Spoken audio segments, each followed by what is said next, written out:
Laporan keuangan PT Kereta Cepat Indonesia Cina atau KCIC yang mulai menghijau tak serta-merta membuat manajemen lega. Meski tren kinerja operasional positif, arus kas proyek kereta cepat Jakarta-Bandung Wush masih jauh dari kata sehat. Kondisi itu menjadi sorotan sejumlah anggota Komisi 6 DPR yang membidangi badan usaha milik negara saat berkunjung ke Stasiun Tegaluar, Kabupaten Bandung, Jawa Barat, Jumat 7 November 2025.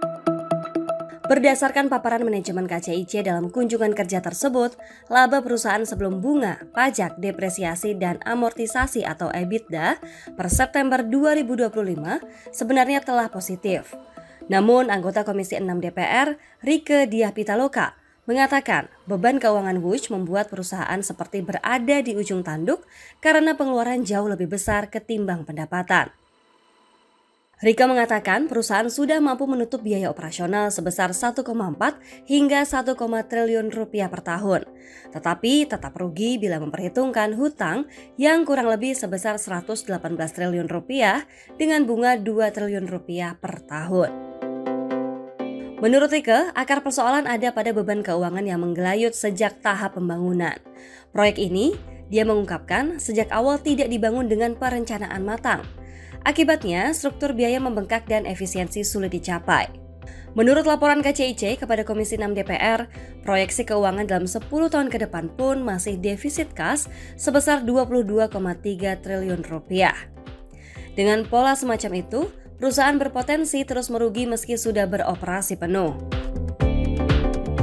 Saat ini, tingkat okupansi Wush belum menggembirakan. Sejak beroperasi komersial pada Oktober 2023 hingga 31 Oktober 2025, total penumpang kereta cepat tercatat hanya 12,25 juta. Secara umum, angka harian penumpang masih berkisar 18 hingga 20 ribu. Jumlah penumpang terbanyak tercatat pada Juni 2025 dengan 26.770 penumpang per hari. Capaian tersebut masih jauh dari target awal okupansi yang diproyeksikan mencapai lebih dari 30.000 penumpang per hari. Dosen Transportasi Institut Teknologi Bandung, Sony Sulaksono Wibowo, menilai kerugian KCIC berhubungan dengan faktor permintaan. Ia mengatakan sejak awal tingkat permintaan rute Jakarta-Bandung sudah jenuh. Menurut Sony, persoalan ini sudah bisa diprediksi ketika desain awal proyek Jakarta-Surabaya diubah menjadi Jakarta-Bandung. Dengan jarak yang relatif pendek, beban investasi besar akan sulit tertutupi oleh potensi penumpang. Rute Jakarta-Bandung, kata Sony, punya banyak opsi transportasi. Ada kereta Argo Parahyangan, kendaraan travel hingga bus lewat jalan tol. Jarak tempuhnya menjadi tidak jauh berbeda karena perhentian kereta cepat berada di pinggir kota Bandung, yakni Stasiun Padalarang dan Stasiun Tegaluar. Penumpang masih harus melanjutkan perjalanan dengan kereta pengumpan untuk sampai ke Stasiun Kota Bandung. Di sisi lain, Sony melihat kereta cepat memiliki nilai tambah dari sisi ketepatan waktu dan efisiensi perencanaan perjalanan. Moda ini lebih bisa diandalkan dibanding sarana transportasi darat yang rawan terlambat akibat kemacetan dan cuaca buruk. Manajemen KCIC terus berakrobat untuk meningkatkan kinerja keuangan dengan berbagai cara. Juru bicara KCIC, Eva Hairunisa, mengatakan saat ini perusahaan terus berfokus pada upaya menggenjot pendapatan. Hingga pertengahan November 2025, total penumpang yang dilayani sebanyak 12,4 juta. Pada momen tertentu seperti akhir pekan atau musim liburan, okupansi kereta di jam-jam padat mencapai 98-100%. Menurut Eva, fluktuasi okupansi merupakan hal yang wajar di semua moda transportasi. Tapi tren peningkatan jumlah penumpang Wush diproyeksikan terus berlanjut. Strategi untuk meningkatkan okupansi dan memperluas basis pelanggan ditempuh melalui 2 jalur, yakni bisnis inti perkereta-apian atau railway business dan layanan pendukung di luar operasional kereta atau non-railway business.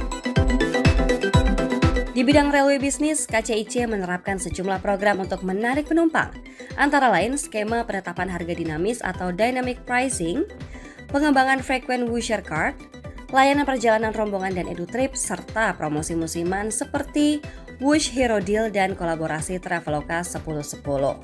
Perusahaan juga mengandalkan program boarding pass-through value yang memberi manfaat tambahan bagi penumpang di berbagai destinasi wisata dan kuliner. Adapun di sisi non-railway bisnis, KCIC mengembangkan berbagai sumber pendapatan baru. Eva menjelaskan perusahaan tengah mendorong skema kerjasama hak penamaan atau naming rights, penyewaan area retail dan periklanan di stasiun, pengelolaan fasilitas parkir, penjualan Whoosh official merchandise, kerjasama perbankan, serta rencana pengembangan properti pendukung di sekitar kawasan stasiun. Menurut dia, kombinasi strategi ini menjadi landasan KCIC dalam menjaga keberlanjutan dan peningkatan kinerja operasional. Eva mengonfirmasi bahwa proyek Whoosh sudah membukukan kinerja operasional surplus.